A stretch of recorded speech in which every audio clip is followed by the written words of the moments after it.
છે।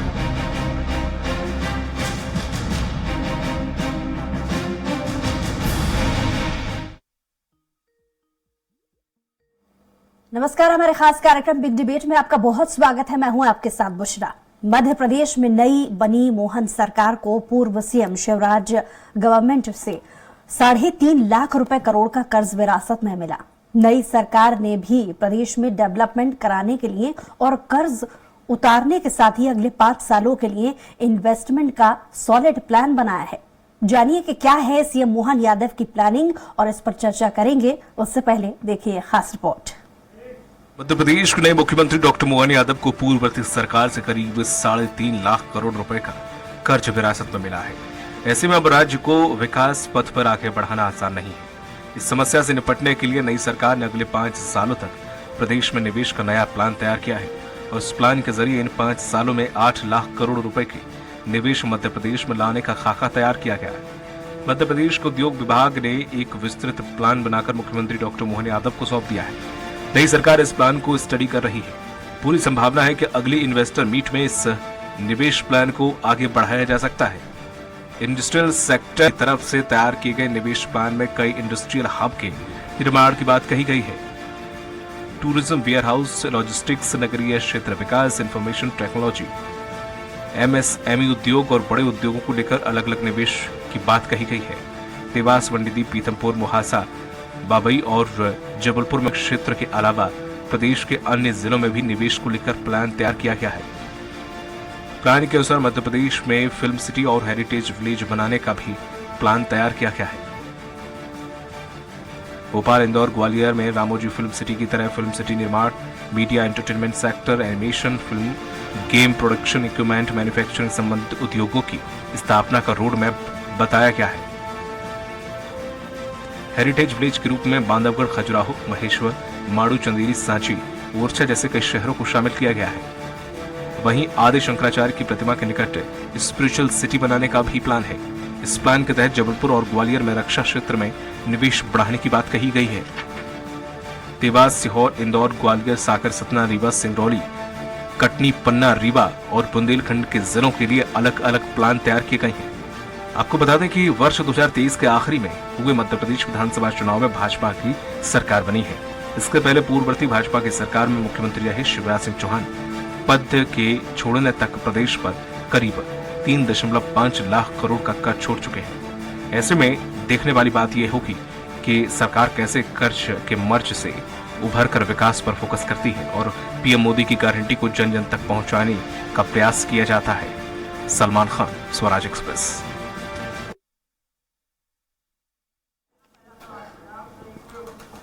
तो इस मुद्दे पर खास चर्चा के लिए हमारे साथ विशेष पैनल जुड़ा हुआ है। बीजेपी से प्रवक्ता गुंजन चौकसी जी हमारे साथ जुड़े हैं, बहुत स्वागत है आपका।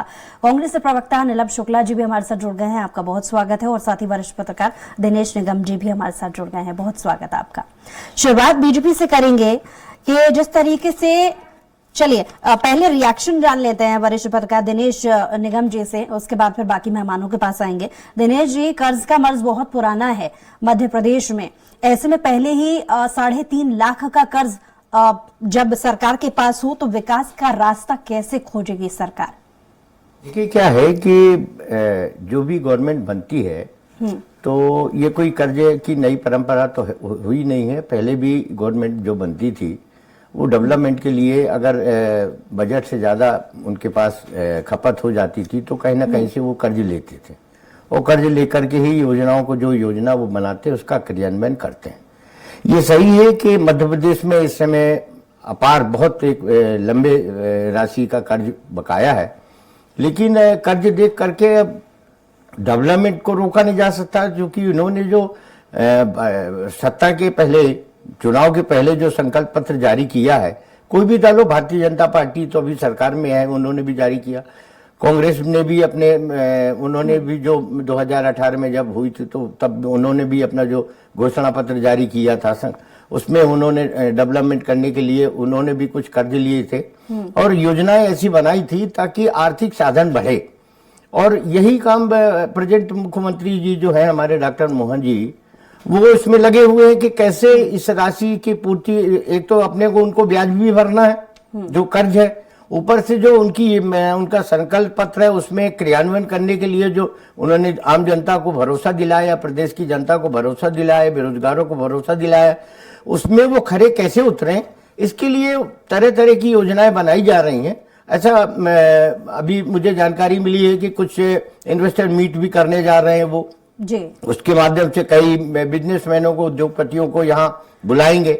हालांकि एक बात अगर देखा जाए तो आप ये देखिए कि शिवराज जी के कार्यकाल में जितनी इन्वेस्टर मीटिंग हुई है, जितने भी हुए, अरबों खरबों रुपए उसमें बर्बाद हुए, लेकिन प्रदेश को उसका 10% भी लाभ नहीं मिला। सही बात तो ये है। और एक चीज और आपको बताएं, होता क्या है, जो इन्वेस्टर आते हैं बड़े बड़े फर्म के, ये बड़े बड़े उद्योगपति, ये सबसे पहले तो जो डिमांड करते हैं कि हमको इतने एकड़ जमीन चाहिए, हमको ये चाहिए, हमको ये चाहिए, हमारी ये शर्तें, हमारी वो शर्तें। सरकार किसी तरह अगर उनकी शर्तों की पूर्ति भी करती है तो वो जमीन लेकर के और उसको बाउंड्री बना के छोड़ देते हैं। डेवलपमेंट के नाम पे जो एग्रीमेंट होता है कि इतने दिन में हम डेवलपमेंट करेंगे, इसको हम ऐसा करेंगे और इतने में इसको हम पूरा एक रूप दे करके और उसके बाद बेरोजगारों को इतने % हम रोजगार उपलब्ध करा देंगे इतने साल के अंदर, ये सब शर्तें तय होती हैं, लेकिन उसका क्रियान्वयन बहुत कम होता है। ठीक है, बाकी मेहमानों से भी प्रतिक्रिया बस मैं एक लाइन और देखना बस ये है कि मोहन हमारे जो वर्तमान मुख्यमंत्री हैं वो इसमें कितने खरे उतरते हैं और कितनी कड़ी दृष्टि रखते हैं ताकि इस तरह की पद्धति को दोबारा दोहराया ना जा सके। ठीक है नीलम जी, क्योंकि कांग्रेस ये कहती रही है कि कर्ज का मर्ज जो है वो बीजेपी का पुराना है, लेकिन जब बात विकास की कर देती है बीजेपी तो कांग्रेस कहती है कि ये सिर्फ बहाना है। ऐसा क्यों?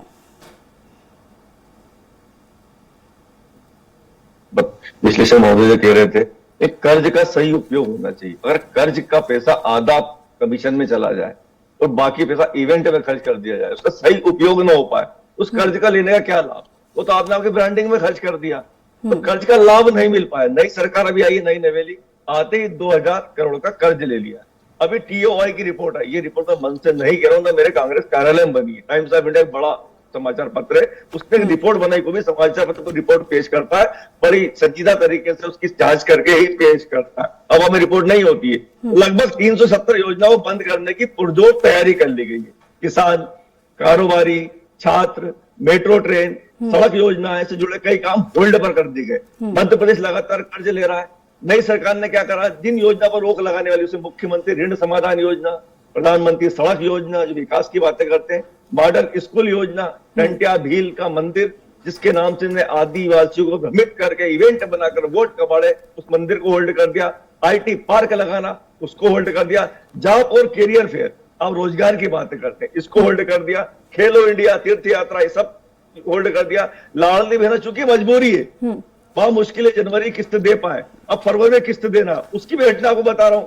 अभी दैनिक भास्कर में नहीं छपी थी, 400 निकायों के पैसों पर कैची लगा दी गई। लाडली बहना योजना और चुंगी की वजह से पैसे की रोक लगी, 400 निकायों में तनख्वाह नहीं मिल पाई पूरे प्रदेश की।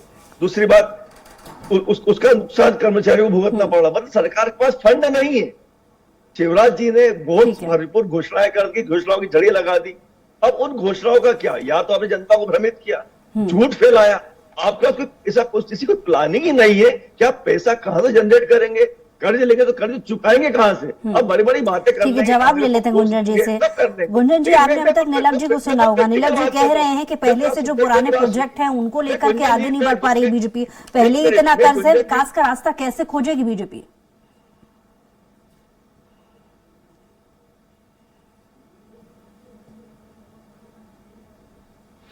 इस तरीके की बात कर रही है। मैं बहुत तथ्य के साथ अपनी बात रखूंगी। मैं एक 2003 और 2023 की मध्य प्रदेश की तुलना करूंगी और एक मैं मध्य प्रदेश 2023 और राजस्थान की तुलना करूंगी जहां पे कांग्रेस शासित जो राज्य है।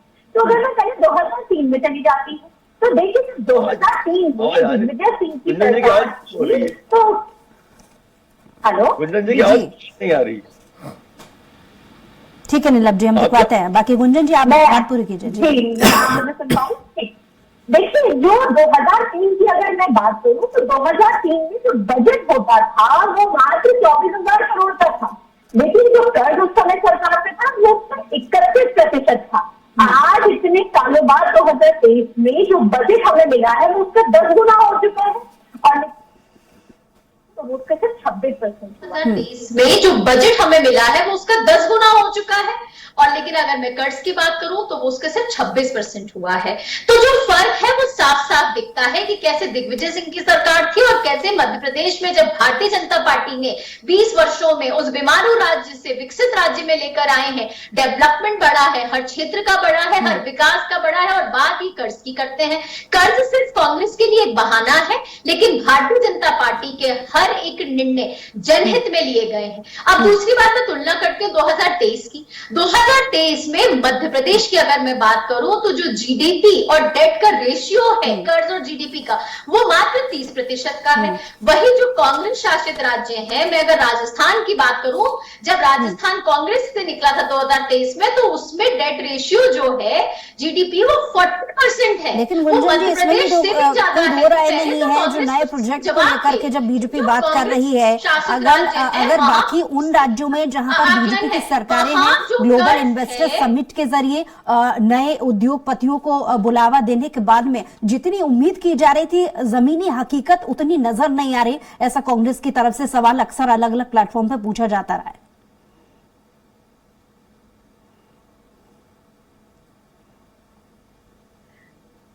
नेता है तो देखिए, कांग्रेस की इसका तरफ जवाब मैं कांग्रेस चाहूंगी के नीरज पास जी न ने। चाल है, न इसके बाद चरित्र दिनेश है, जी न का एक चेहरा छोटा है, न रिएक्शन। नीति है, नीरज न जी, नियत है, न क्योंकि नेता ये है। सवाल तो आपकी पार्टी कांग्रेस की को तरफ से सिर्फ रहा आरोपों है पर कि आरोप ग्लोबल लगाने का इन्वेस्टर काम है। समिट का मैं भी बहुत आपके ज्यादा मैसेज फायदा पे नहीं जवाब हुआ। देना चाहूंगी। मध्य आऊंगी गुंजन प्रदेश जी, में क्योंकि सभी 2023 मेहमानों और के पास 23 जाना है में मुझे। 16% जीडीपी का इंक्रीमेंट हुआ है। पर कैपिटल इनकम की अगर मैं बात करूं तो जो पहले 2003 में था वो 12,000 करोड़ था, अब पर कैपिटल इनकम 1,40,000 हो गया है। तो ये फर्क है। डेवलपमेंट कागजों पे नहीं, जमीनी तौर पर दिखता है, सर्वे में दिखता है, स्टैटिस्टिक्स में दिखता है। ठीक है, जवाब ले लेते हैं आपका नीलम जी से। नीलम जी 2003 का हवाला दे रही हैं यहाँ पर कि बहुत सारे जमीनी स्तर पर काम हुए हैं, ऐसा गुंजन जी कह रही है। क्या जवाब दीजिएगा नीलम जी? ये मुझे एक और जवाब दे। 2003 ठीक है, हो गया। नीलम जी जवाब दीजिए। नीलम जी सवाल सुना आपने? चलिए, नीलम जी से संपर्क टूट गया, उनके पास लौटेंगे हम। दिनेश जी, आपने दोनों ही प्रवक्ताओं को सुना। यहाँ पर 2003 का भी हवाला दिया जा रहा है, लेकिन इसमें भी कोई दो राय नहीं है कि पिछले समय में जब हमने दूसरे राज्यों की तुलना में हमने देखा है कि अलग अलग राज्यों में बड़े स्तर पर ग्लोबल इन्वेस्टर समिट भी हुई है, बहुत ज्यादा जितनी उम्मीद की जा रही थी उतनी जमीनी हकीकत नजर नहीं आ रही है। ऐसे विपक्षी नेताओं का मानना है, क्या कहेंगे? नहीं, बिल्कुल सही है। ये हकीकत भी क्या, ये तो प्रत्यक्ष सामने दिख रहा है। मैंने पहले ही कहा कि जितनी इन्वेस्टर मीटिंग मध्य प्रदेश में हुई है शिवराज जी के कार्यकाल में, अगर उनमें अपन उसका एवरेज निकाले तो 10% भी उद्योगपति यहाँ नहीं आए, है ना। और जो भी एग्रीमेंट हुआ उसमें जो 10% के नीचे जो भी एग्रीमेंट हुआ, उन्होंने भी शर्तों के अनुसार ना तो कोई काम किया और ना ही कोई बेरोजगारों को रोजगार मिल पाया। हाँ, इतना जरूर हुआ कि जमीनें जरूर अलाट हुई, जमीनों में बाउंड्री वाल जरूर बन गए, और उसके बाद इन के प्रकार फिर कई तो ऐसे उदाहरण भी हैं, अगर आप देखें कि कई लोगों ने तो जमीनों को बाद में उसको बेच बाच किया और मालूम नहीं कहां चले गए। तो ऐसे भी बहुत से उदाहरण हैं। तो मेरा तो पहले जैसे मैंने कहा कि माननीय मुख्यमंत्री जी से वो कितना दृष्टिकोण अपना कठोर दृष्टिकोण अपना सकते हैं ताकि इस तरह की पुनरावृत्ति नहीं हो। ठीक है। और जो लोग इन्वेस्टर मीट में आए, कुछ ऐसे ग्राउंड बनाया जाए, कुछ ऐसे नियम कानून पहले से शर्तें ऐसी बनाई जाए एग्रीमेंट की कि अगर उसको फॉलो नहीं करते हैं तो उसमें कुछ ऐसे जुर्माना या कुछ ऐसे सिक्योरिटी जो राशि एक एडवांस के रूप में जो ली जाए उसको रात-सात करने का एक वो बनाया जाए, ताकि कम से कम ये तो रहे कि अगर हमने 10 लाख रुपए इन्वेस्टर मीट में खत्म किए। नीलम जी एक बार फिर से जुड़ गए। नीलम जी, आपने कुछ देर पहले सुना होगा गुंजन जी को, वो हवाला दे रही है 2003 का भी, और टूरिज्म, वेयर हाउस, लॉजिस्टिक्स, नगरीय क्षेत्र विकास, इंफ्रास्ट्रक्चर, इन सभी चीजों का कुछ देर पहले गुंजन जी भी जिक्र कर रही थी, कह रही थी प्रोग्रेस रिपोर्ट हमारी अच्छी है। मानेंगे आप? क्योंकि ये सवाल कांग्रेस भी उठा चुकी है कि जितनी उम्मीद थी ग्लोबल इन्वेस्टर समिट या बाकी ऐसे इवेंट से, उतना जमीनी हकीकत दिख नहीं रही है। गुंजन जी की बात मुझे आवाज सुनाई नहीं दे रही थी, लेकिन मुझे पता है क्या बोल रहे हैं। हर भारतीय भारतीय जनता पार्टी के प्रवक्ता में डिबेट करता हूं तो एक सरी की भाषा, एक सरी की पोयम, जैसे बच्चों को पोयम रटा दी जाती है ना, ट्विंकल ट्विंकल लिटिल स्टार, मछली जल की रानी है, रट के आ जाते हैं, वही की वही भाषा सुबह से लेकर आगे तक बोल देते हैं। इन्हें उसका सिर और पेट तो पता नहीं होता। सत्यता ये है इनकी सरकार के बारे में 18 सालों के कार्यकाल में सवाल आप उठाओ इसकी तरह तो ये सिर्फ उस पर बात नहीं झूठे वचन और प्रवचन नहीं देते हैं, जो हकीकत सरकारों को पे चले बोलते हैं जाएंगे, और तथ्यों के कांग्रेस साथ को बोलते कोस हैं। कर देंगे। आप अरे तथ्यों मैं के ये साथ जवाब पूछता दें हूं आपसे, पिछले 18 सालों में आपकी सरकारों ने इतना बड़ा कर्ज लिया है, प्रति व्यक्ति के सिर पर 50,000 का कर्ज है, जो माँ की पेट में गर्भ में बच्चा जन्म ले रहा है वो 50,000 कर्ज के साथ पैदा हो रहा है। आप ये बताएं उस कर्ज को चुकाने का क्या तरीका है आपके पास? आपने ऐसा कौन सा इंफ्रास्ट्रक्चर डेवलप किया है? आप राजस्थान का जवाब दें जी। 6 लाख करोड़ का कर्ज छोड़ के गई राजस्थान कांग्रेस की सरकार, आप उसका जवाब दें। सारी इन्वेस्टमेंट इन्होंने करी है, 18 सालों में कई इन्वेस्टमेंट हुई, सब इन्वेस्टमेंट फेल हो चुकी, उसका बड़ा भारी इवेंट बनाया, अरबों रुपया खर्च कर दिया, वाहवाही लूटी, लेकिन इन्वेस्टमेंट न्यूनतम भी नहीं हुआ। उसकी वजह मैं बताऊं, इन्वेस्टर इन्वेस्ट कब करेगा? जब आपके प्रदेश का इंफ्रास्ट्रक्चर उस लायक होगा, आपके सरकारी का सरलीकरण होगा, आपके अपराध में कमी होगी, आपके महिलाएं सुरक्षित होगी, आपके चंदाखोरी वो नहीं होगी, आपके अपराध कम होंगे, आपके माफिया कम होंगे, आप बराबर कनेक्टिविटी दे पाएंगे। कुल मिलाकर उन्हें ऐसा वातावरण दिया जाएगा ताकि बाहरी निवेशक आकृष्ट हो। कमलनाथ जी की सरकार 14 महीने की थी, हमने इन्वेस्टर मीट की थी, हमने वातावरण तैयार किया था, हमने प्रदेश को माफिया विहीन बनाया था, हमने प्रदेश में इंफ्रास्ट्रक्चर डेवलप किया था कुछ ही समय में, अल्प समय में, इन्वेस्टर आकृष्ट हुआ था मध्य प्रदेश को उद्योग लगाने के लिए। नहीं, जैसी हमारी सरकार षड्यंत्र पूर्वक गिराई गई, इन्वेस्टर फिर हट गए। जी की सरकार की बात छेड़ी है तो मैं याद दिला दूंगी नीलम जी। आ रही हूँ गुंजन जी, आप ही के पास आ रही हूँ, जवाब पूरा होने दीजिए। मैं भारतीय जनता पार्टी प्रवक्ता से मुझे एक ही तकलीफ है, मैं आपके 18 साल का कार्यकाल छोटा कार्यकाल नहीं होता, एक बच्चा बड़ा होकर जवान हो जाता, वोट डालने की उम्र में हो जाता है, उस कार्यकाल की आप बात ही नहीं करते, आप पीछे चले जाते हैं। गुंजन जी 18 साल का बहुत ठीक बड़ा है, कार्यकाल है आप। ठीक है, सवाल ले लेते हो गुंजन जी। जब बीजेपी पार्टी इस बात को लेकर के दम भर रही है कि विकास होगा आने वाले समय में, ऐसे समय में ये बयान दिया जा रहा है या ये तैयारी की जा रही है जब पहले ही मध्य प्रदेश में कर्ज है, 5 सालों में 8 लाख करोड़ रुपए के निवेश मध्य प्रदेश में लाने का खाका तैयार करने की बात कर रही है अगर बीजेपी, तो उसका बेस यानी आधार क्या है?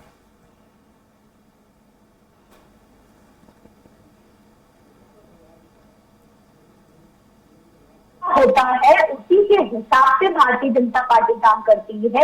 और फाइनेंशियली अगर हम देखें तो अर्थव्यवस्था भारतीय जनता पार्टी की मध्य प्रदेश में बहुत अच्छी, मध्य प्रदेश की सिचुएशन बेस्ड है। अगर आज मैं मध्य प्रदेश पूरे देश में बात करूं तो 3rd बेस्ट राज्यों में आती है। अगर हम फाइनेंशियल स्टेटस की बात करें, कर्ज की अगर मैं बात करूं तो आज जो जीडीपी का भी मैंने आपको रेशियो की बात की थी, तो पंजाब नंबर 1 पे आता है, 53% आया है वहां का कर्ज रेशियो। अगर मैं राजस्थान की बात करूं तो वो 40% है, मध्य प्रदेश तो भी 30% पे आता है। और रही बात विकास की, अगर आप देखिए, पहले मैं कर्ज की बात कर लेती हूँ। आज आप 3 लाख करोड़ की कर्ज की बात करते हैं मध्य प्रदेश में कितना डेवलपमेंट के साथ, लेकिन अगर हम राजस्थान की बात करें तो कांग्रेस शासित राज्यों में उस समय 6 लाख करोड़ का कर्ज छोड़ दी गई है कांग्रेस राजस्थान में। पहले कांग्रेस उसका जवाब दे। आज नीरज जी ने यहाँ पे एक कमलनाथ जी की बात की, तो मैं वही उनसे सवाल करता हूँ कि 15 महीने की सरकार जो कमलनाथ जी की आई थी, उसने कमलनाथ जी के अपने नेतृत्व में कहा था, भैया में एक बयान दिला दी नीरज जी को, उन्होंने कहा था टैक्स देना पॉजिटिव साइड है, ये पॉजिटिविटी की तरफ सरकार उसका क्या हुआ? तो फिर हम सवाल पूछे और बड़े ठीक है नीलम जी, आ रही हूँ। पहले पार्टी कर दी है तो वो उसको नेगेटिव बताती है। तो देखिए भारतीय जनता पार्टी का उद्देश्य बहुत साफ है, नियत बहुत साफ है, जनहित पे फैसले लेती है, विकास की फैसले लेती है। नीलम जी, सीधा सवाल गुंजन जी का ये है कि अगर उनके प्रोग्रेस रिपोर्ट पर सवाल उठा रही है कांग्रेस और ये कह रही है कि महज जुमलेबाजी है या सिर्फ बहाना बना रही है बीजेपी, तो आपके पास भी दूसरे राज्यों में जब सरकारें थी तो वो पहले अपना रिपोर्ट कार्ड तो पेश कीजिएगा, क्योंकि ऐसा नहीं है कि बाकी के राज्यों ने कर्जा ना लिया हो। इस फहरिस्त में राजस्थान भी पिछले, अगर हम 23 के पहले की अगर बात करेंगे, राजस्थान भी उस लिस्ट में शामिल था जहां सबसे ज्यादा कर्ज राजस्थान पर था।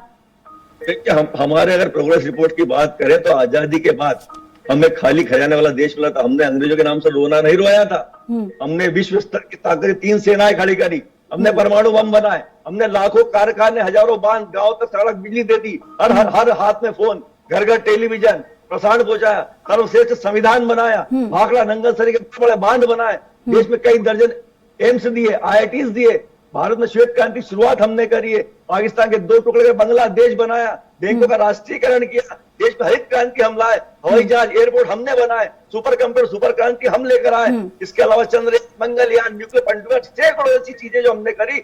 गुंजन जी, जिस अस्पताल में सरकारी यहाँ पर मैं पैदा हुए हैं वो कांग्रेस की देन है, जिस सरकारी स्कूल में आप और मैं पढ़े वो कांग्रेस की देन है, जिस विश्वविद्यालय में आप और मैं पढ़े वो कांग्रेस की देन है, और जिस सरकारी संस्थान में आपके माता पिता और मेरे माता पिता ने नौकरी करी है और जिसकी पेंशन आज तक पा रहे हैं वो कांग्रेस की देन है। इसलिए कांग्रेस को कोसने के लिए सोचिए कि देश के पुरुषार्थ का अपमान मत कीजिए, अपने पूर्वजों का अपमान कीजिए। इसमें मैं चाहूंगी दिनेश जी का एक छोटा सा रिएक्शन मुझे मिल जाए। दिनेश जी, आपने अभी तक, ठीक है नीलम जी, हो गया।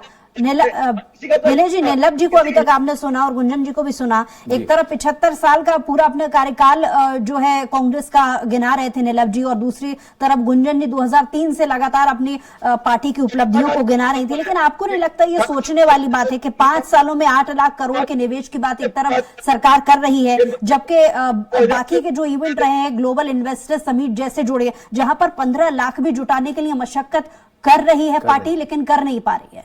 देखिए क्या है कि जैसे सोचना और विचारना या कोई योजना बनाना और योजना बना करके उसके आर्थिक, उसमें से आर्थिक साधन निकालने की हर आदमी प्रयास, हर सरकार प्रयास करती है।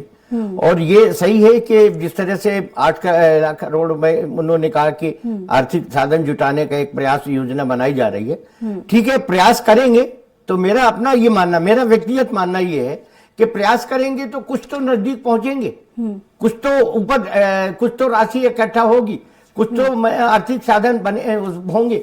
और रहा सवाल ये डेवलपमेंट का, तो डेवलपमेंट के लिए आर्थिक माने जब तक सरकार के पास पैसा नहीं होगा तो निश्चित रूप से कोई डेवलपमेंट होगा नहीं।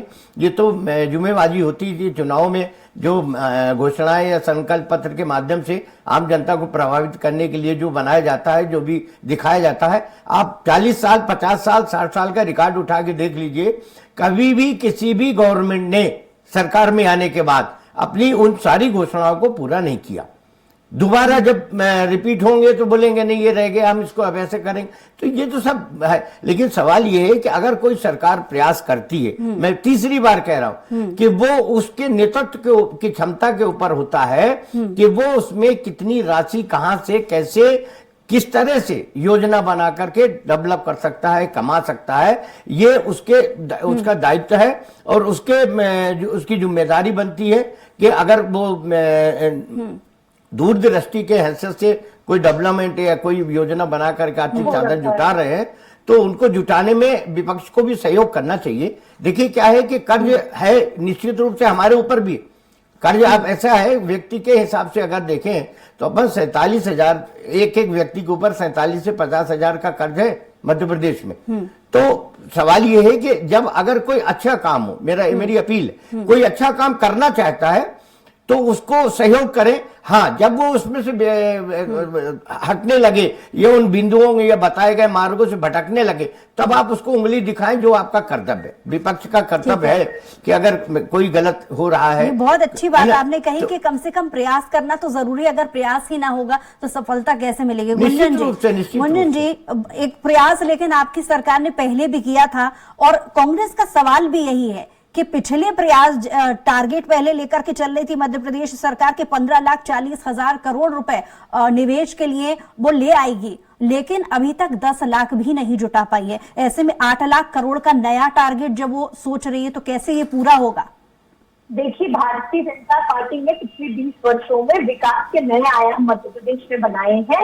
एक बीमारू राज्य को विकसित राज्य बनाया है और अब भारतीय जनता पार्टी का उद्देश्य है कि विकसित राज्य को कैसे बेमिसाल राज्य की तरफ लेकर जाना है। इससे नई सरकार अपने नए आयाम और नए इतिहास रचाएगी। रही बात आपके एक सवाल की, तो मैं आपको याद दिला दूं, आप बार-बार जो कर्ज का सवाल कांग्रेस आरोप प्रत्यारोप लगाती है, तो पहले कांग्रेस इसका जवाब दे, क्या आज तक मध्य प्रदेश को जरूरत पड़ी है सरकार को कि हमें ओवरड्राफ्ट देना पड़े? क्या सरकार को जरूरत पड़ी है कि कोई सिक्योरिटी जो प्रतिभूति है उसको खर्च कराना पड़ा, उसको इस्तेमाल करना पड़ा? ऐसा कहीं भी नहीं हुआ है। मध्य प्रदेश सरकार अपने सारे है, ये जानती है भारतीय जनता पार्टी। चलिए, क्योंकि समय की कमी है, बिल्कुल मैं चाह रही हूँ एक लास्ट रिएक्शन भी नीलम जी का मिल जाए बिल्कुल संक्षिप्त में। नीलम जी, आपने सवाल पूछा मंजिली से, उसका जवाब उन्होंने दिया ही नहीं, वही रटे रहा पर्चा फिर पढ़ दिया, विकास का आयाम, विकास के हमारे, हमने यही तो समय की कमी है नीलम जी, कम शब्द में। इन्वेस्टमेंट हुआ क्यों नहीं, इसका सवाल उन्होंने पूछा, जवाब क्यों नहीं दिया उसका। चलो 2014 की बातें में करता, मोदी जी गारंटी की 2 करोड़ नौकरी प्रति वर्ष देने की बात की, उसका क्या हुआ। हवाई चप्पल पहनने वालों को हवाई जहाज घुमाने की बात की, उसका क्या हुआ।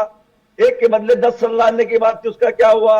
काला धन लाने की बात की, उसका क्या हुआ। जबकि अपना सफेद धन लेके उनके चहते उद्योगपति छोड़ कर भाग गए, उसका क्या हुआ। गले मुजरे नहीं उखाड़े जाए, जो प्रश्नोत्तर उसके जवाब क्योंकि समय की कमी है इसलिए बहुत ज्यादा चर्चा को आगे नहीं बढ़ाया जा सकता। आप सभी खास मेहमानों का बहुत शुक्रिया हमारे साथ जुड़ने के लिए। बहरहाल मध्य प्रदेश में कर्ज का जो मर्ज है वो पुराना है और इससे उभरने के लिए बीजेपी सरकार ये सोच रही है कि विकास का रास्ता खोज लिया जाए। अब ये देखने वाली बात होगी कि क्या वाकई में विकास का रास्ते के जरिए लोकसभा चुनाव का रास्ता भी खोज पाएगी बीजेपी, और क्या कांग्रेस इसकी इन तमाम कोशिशों के बीच में अपनी कोशिश को हावी कर पाएगी, ये देखने वाली बात होगी। बहरहाल बिग डिबेट में आज के लिए इतना ही। कुछ और खबरों के लिए देखते रहिए स्वराज एक्सप्रेस।